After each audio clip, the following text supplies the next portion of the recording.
Sumner, Mississippi is a small town, population 400.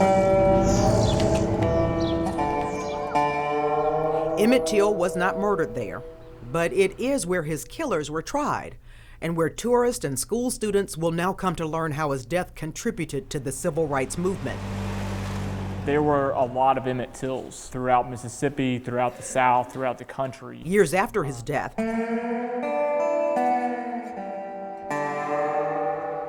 folks who live there still find it difficult to talk about the incident.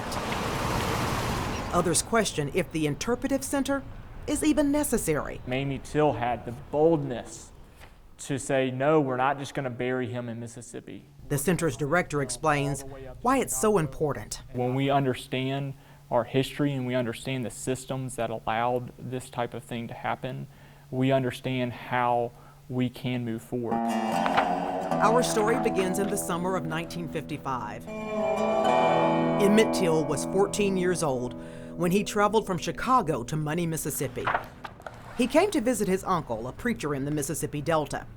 Just 2 days after he arrived, Till skipped church to come here, Bryant's Grocery. A trip to buy candy went terribly wrong when he whistled at Carolyn Bryant. She was white and the store owner's wife. That whistle stirred up racism in the Deep South and sounded the alarm for a national civil rights movement. You see, in the Deep South, it was forbidden for black men to talk to white women. It was forbidden, really, for black men to even look at white women. But Emmett Till, he was a boy who knew nothing about the forbidden fruits of Mississippi.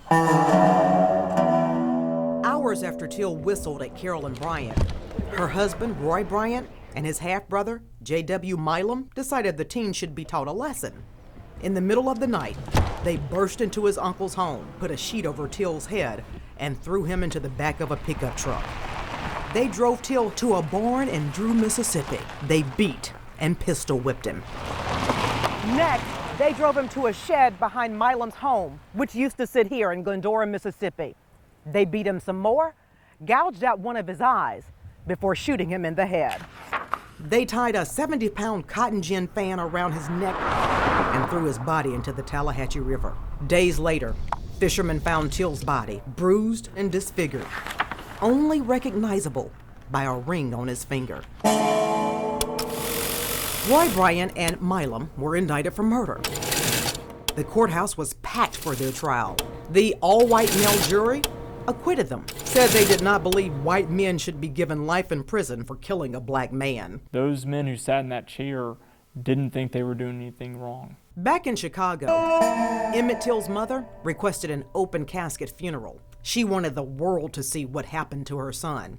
In the weeks after his funeral, activists used the murder as a rallying cry for civil rights protests. Fast forward to 2015, the Emmett Till Interpretive Center walked students through every step of the teen's story and the impact of his death. It's a powerful thing to do, is to put yourself in someone else's shoes.